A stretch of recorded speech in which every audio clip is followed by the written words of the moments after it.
दोस्तों नमस्कार। आज की इस वीडियो में हम लोग बात करेंगे कि अपकमिंग मेंस एग्जामिनेशन जो है 69th बीपीएससी मेंस की, उसमें करंट अफेयर्स की क्या उपयोगिता है। देखो, जो करंट अफेयर्स होता है हम लोग ऑलरेडी प्रीलिम्स में पढ़ते हैं। प्रीलिम्स में जो पढ़ते हैं, चूँकि एक दो बार से थोड़ा पैटर्न ड्रास्टिक रूप से चेंज हुआ है और उनका एरिया जो है पूछने का वो बदल गया है। अगर उसको भी ध्यान में हम रखते हैं तो कहीं ना कहीं क्वेश्चंस जो हैं उतने एनालिटिकल नहीं रहते हैं। ठीक है, एनालिटिकल नहीं रहते हैं, वो फैक्चुअल इन नेचर रहते हैं। लेकिन अगर करंट अफेयर मेंस की बात होती है तो हमको ये समझना पड़ेगा कि मेंस में क्वेश्चन किस तरह के आते हैं करंट अफेयर्स के, तो हमारी स्ट्रैटेजी उसी अनुरूप होनी चाहिए। तो चलो हम 68th का पेपर देखते हैं, GS1 का। इसका जो सेक्शन 2 है that is specifically meant for IR and current affairs, international relations और करंट अफेयर्स। इसमें देखो, जो पहला क्वेश्चन है नेशनल स्काउट्स एंड गाइड्स, ये एकदम करंट से है। दूसरा, United Nation public administration network managing peace and strong institution under SDG 16। ये जो क्वेश्चन है ये रशिया यूक्रेन वॉर के संदर्भ में है कि किस तरह से यूनाइटेड नेशंस जो है, ये यूनाइटेड नेशन सिक्योरिटी काउंसिल है, उस वार को रोकने में या ओवरऑल ग्लोबल ऑर्डर में पीस और ट्रैंक्विलिटी इस्टेब्लिश करने में नाकाम रही है। तो इसको आप करंट अफेयर का कोर टॉपिक मानेंगे, जो करंट अफेयर और IR का मिश्रण है इसमें। फिर आप देखिए राइट बेस्ड ई सर्विस डिलीवरी सिनारियो, ये क्वेश्चन सीधा सीधा आपको इकोनॉमिक सर्वे में मिल जाएगा। फिर आप देखिए कि efforts made in field of solar power generation in state of Bihar, ये भी कहीं ना कहीं आप करंट अफेयर से इसको रिलेट कर सकते हैं, रिसेंट हैपनिंग से है, जिसका जवाब आपको सारा इकोनॉमिक सर्वे में मिल जाएगा। इकोनॉमिक सर्वे का डेटा अगर आप पोर्ट करते हैं तो वो सफिशिएंट हो जाता है इसके लिए। फिर देखिए जो 7 निश्चय 2 है, 7 निश्चय 2 है प्रोग्राम ऑफ गुड गवर्नेंस।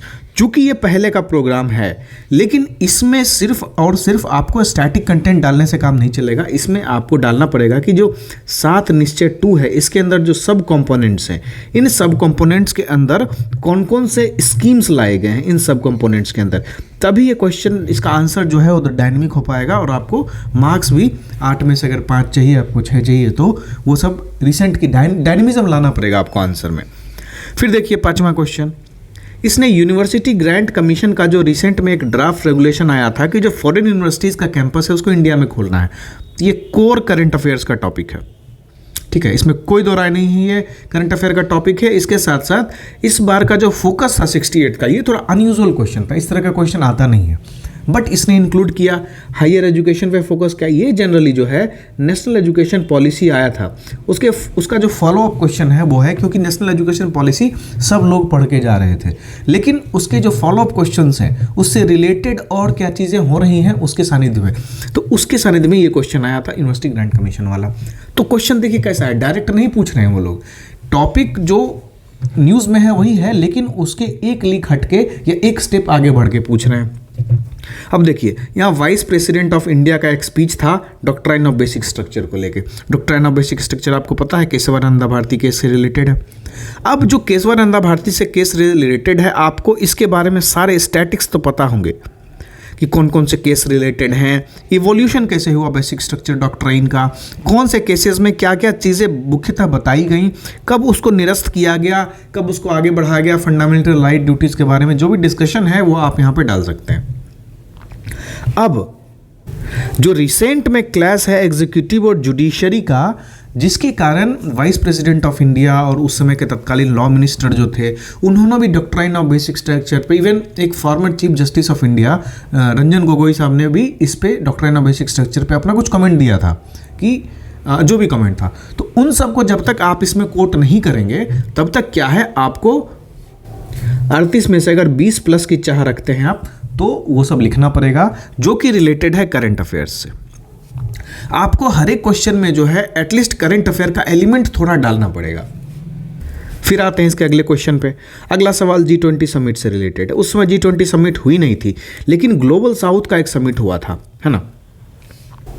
तो ग्लोबल साउथ और G20 को मिला के इन्होंने एक क्वेश्चन पूछा। तो जब तक आपका G20 समिट का और ग्लोबल साउथ का फंडा क्लियर नहीं है तब तक आप इसको टैकल नहीं कर पाएंगे। तो इस क्वेश्चन को IR से टैकल किया जा सकता था, लेकिन इसमें अगर करंट अफेयर्स का तड़का लगाते तो बेहतरीन हो जाता, क्योंकि सिर्फ ग्लोबल साउथ और G20 समिट नहीं लिखना है। यहाँ पे आपको I2 U2 की थोड़ी चर्चा करनी है, थोड़ी सी क्वाड की भी चर्चा करनी है, और जो रिसेंट ग्लोबल इकोनॉमिक सिनारियो, जो ग्लोबल वर्ल्ड ऑर्डर है, उसमें जो भी ट्रांसफॉर्मेशंस हो रहे हैं उसकी चर्चा आपको करनी होगी। और वो तभी आप चर्चा कर पाएंगे जब आप रिसेंट हैपनिंग से अपने आप को अपडेटेड रखेंगे, और जो आपके नोट्स होंगे रिसेंट वाले उसमें आप कॉन्टेक्चुअल बेसिस पे आपने अपडेशन करके रखा होगा न्यूज़पेपर से या फिर करंट अफेयर नोट्स से।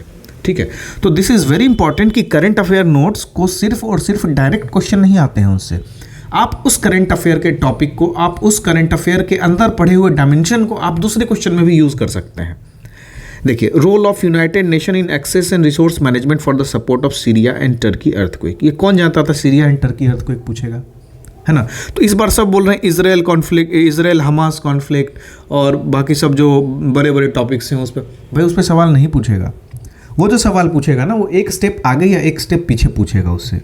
तो ये ज़रूरी है कि उससे रिलेटेड जो भी फाइंडिंग्स हैं, जैसे इजराइल कॉन्फ्लिक्ट में क्या हुआ, इससे उसको कोई मतलब नहीं है। इजराइल हमास कॉन्फ्लिक्ट्स के कारण इंडिया की जो स्टैंडिंग है वर्ल्ड ग्लोबल ऑर्डर में, या फिर इंडिया ने क्या रोल प्ले किया उनकी मीडिएशन के लिए, इंडिया का स्टैंड क्या है, इंडिया पे उसका इफ़ेक्ट क्या पड़ा है। चूँकि इजराइल से हम बहुत बड़ा जखीरा इंपोर्ट करते हैं आर्म्स का, तो उसका क्या इफ़ेक्ट पड़ेगा इजराइल हमास वॉर का।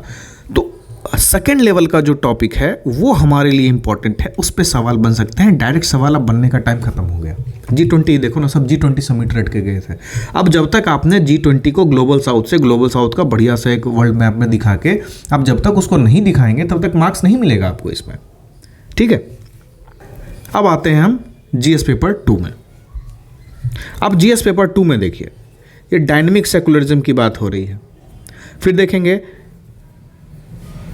कि जो judicial review jurisdiction of supreme court है तो ये स्टैटिक टॉपिक, लेकिन आपको जो रिसेंटली जुडिशियल रिव्यू से रिलेटेड कोई भी अगर केसेस हुए होंगे, कोई भी डिस्कशंस हुई होंगी, तो आपको इसमें एक कंटेक्स्ट उसका देना पड़ेगा।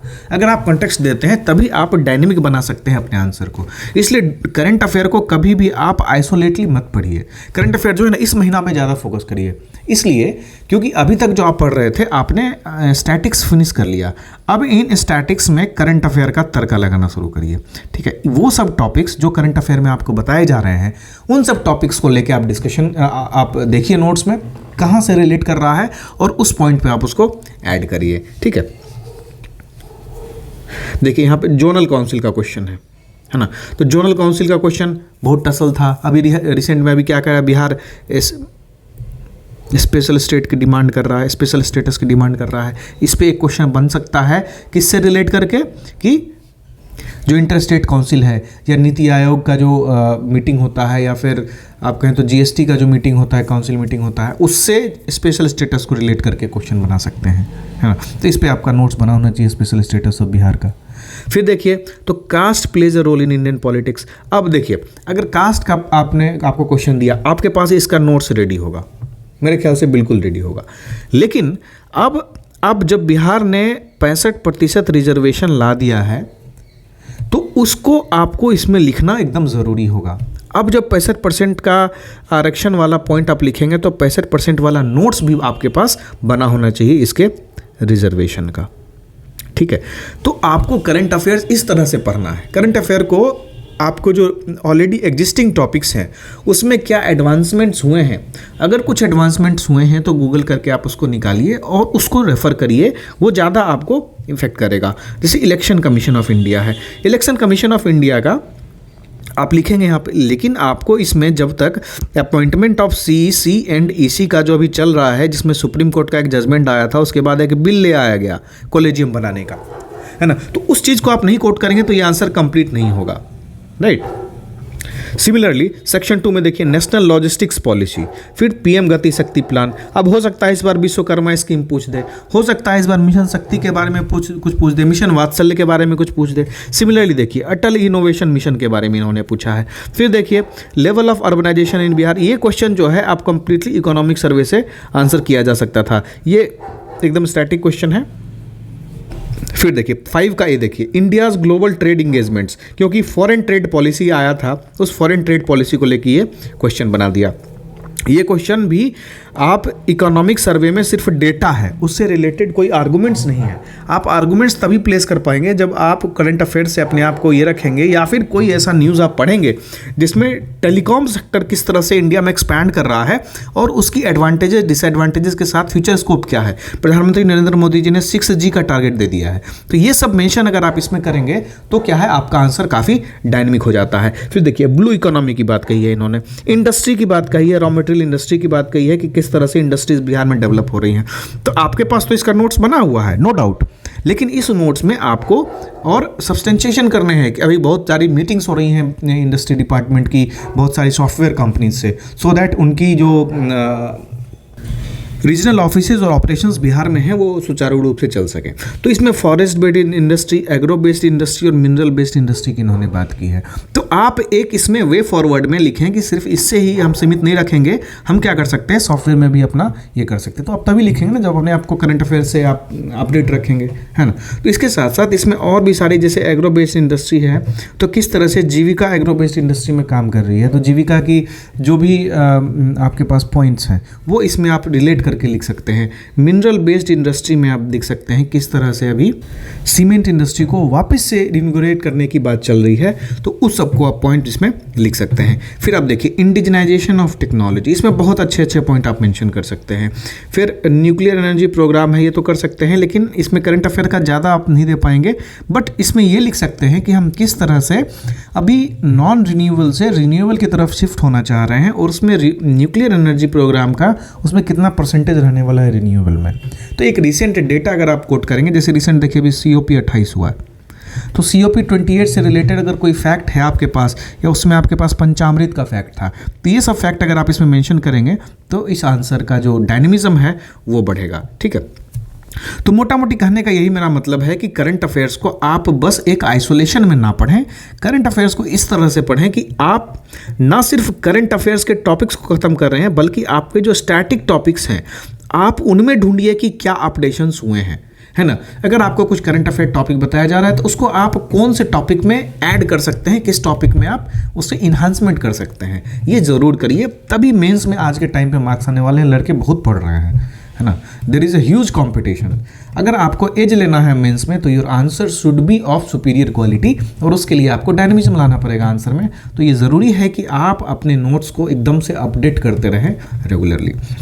तो हम इसमें क्या कर सकते हैं भाई, हम तो देखो 69th मेंस के लिए हमारा ऑलरेडी दक्ष चल रहा है, उस दक्ष में हमने करंट अफेयर्स ऑलरेडी अभी 15 टॉपिक्स कवर हो गए हैं, मोर देन 15 टॉपिक्स कवर हो गए हैं, और भी आने वाले टाइम में 10 से 15 टॉपिक और इम्पॉर्टेंट टॉपिक्स कराए जा रहे हैं, जिसमें हम लॉन्ग आंसर और शॉर्ट नोट्स के अलग से छोटे छोटे टॉपिक्स पे करा रहे हैं।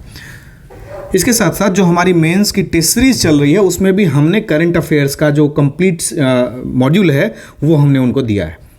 अब कुछ लोगों का ये भी रिक्वेस्ट था कि सर हम सिर्फ करंट अफेयर पढ़ना चाहते हैं, तो क्या हम लोग पढ़ सकते हैं? तो बिल्कुल आप, तो कुछ स्टूडेंट्स का ये रिक्वेस्ट था कि उनको सिर्फ और सिर्फ करंट अफेयर्स का मॉड्यूल चाहिए, तो हमने कोशिश की कि आपको सिर्फ और सिर्फ करंट अफेयर का मॉड्यूल अवेलेबल करवा देते हैं। तो जो करंट अफेयर का मॉड्यूल अवेलेबल कराएंगे उसमें आपको क्या क्या मिलेगा? जो करंट अफेयर का मॉड्यूल है उसमें 25 से ज़्यादा वीडियोज़, यानी कि इसमें टॉपिक्स जो है 30 से ज़्यादा टॉपिक्स होंगे, और बेसिकली हम लोग 20 के करीब हम लोग फुल लेंथ टॉपिक्स लेंगे, और मोर देन कहें तो 15 टॉपिक्स हम लोग शॉर्ट नोट्स के लेंगे इसमें। ठीक है, तो जो भी ऑल एंड अराउंड टॉपिक्स हैं जो आपको काफ़ी न्यूज़ में कुछ टॉपिक्स होते हैं ना, काफ़ी न्यूज़ में रहते हैं, लेकिन कुछ ऐसे टॉपिक्स होते हैं जो छिपे हुए रहते हैं, हमने उसको निकाल के जो भी रेलेवेंट है हमारे सिलेबस के और जो रिकरिंग थीम्स है उसके करस्पॉन्डिंग जो टॉपिक्स हैं हमने उसको कंसिडर करने की कोशिश की है। इसमें आपको मोर देन 25 हमने लिखा है, बट वो वीडियोज़ जो है 30 से 35 आराम से चला जाएगा। इसमें जो है हम लोग नेशनल, इंटरनेशनल और बिहार से रिलेटेड जो भी टॉपिक्स हैं उसको हम कवर करेंगे। फिलहाल की वीडियो में नेशनल और इंटरनेशनल ज़्यादा है, बिहार वाला इस मंथ में और ज़्यादा कवर हो जाएगा, कोई इशू नहीं है इसमें। ठीक है, हमने क्या किया है कि जो भी वर्ल्ड की हैपनिंग्स हैं उसको हमने अपने वीडियोज़ में डालने की कोशिश की है।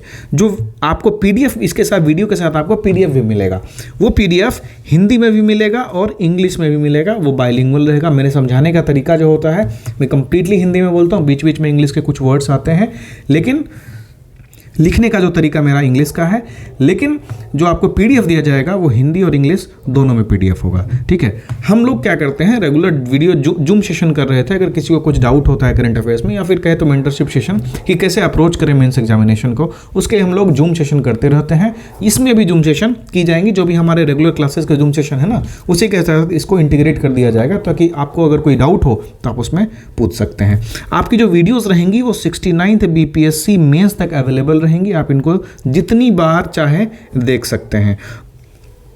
और जो पीडीएफ होगा आप उसको डाउनलोड करके प्रिंट भी करा सकते हैं। बस एक यही रिक्वेस्ट रहेगा, भाई शेयर मत करना, बहुत मेहनत लगता है उसमें। तो भाई ये जो करंट अफेयर का मॉड्यूल है कितने में मिलेगा, ये बहुत कम कॉस्ट है, 499 में मिलेगा। 499 इसका बेस प्राइस है। इसके बाद कुछ 2.5% या 5% कुछ ऐसा जो टैक्सेस रखा है पोर्टल सर्विसेज ने, उसको हमने कंसिडर किया है इसमें, वो टैक्सेस एक्स्ट्रा रहेंगे इसके साथ। तो ज्वाइन कर लीजिए, इसमें आपको सारे टॉपिक्स अच्छे से कवर कराए जाएंगे। इसके साथ साथ बताने के टाइम पे हम ये भी बताते हैं उसमें कि अगर कोई टॉपिक जैसे appointment of CEC and EC आ गया, तो जो appointment of CEC and EC आया वो क्यों आया, उसका बैकग्राउंड क्या था, अब जब आ गया तो उसके क्या इम्प्लीकेशंस होंगे, इसके साथ साथ किस तरह से एक पेंडोरा बॉक्स खुलेगा कि जो कंट्रोलर एंड ऑडिटर जनरल है या फिर और भी जो दूसरे पोस्ट हैं उनकी भी हम कॉलेजियम के थ्रू नियुक्ति कराएंगे। ये सब चीज़ों का डिस्कशन भी हमने उसमें डिटेल से किया है। तो you can join this course और अपने करंट अफेयर्स मॉड्यूल को काफ़ी एलेबोरेटली, डिटेल्ड और मल्टी डायमेंशनल वे में कवर कर सकते हैं। मिलते हैं अगले वीडियो में, धन्यवाद।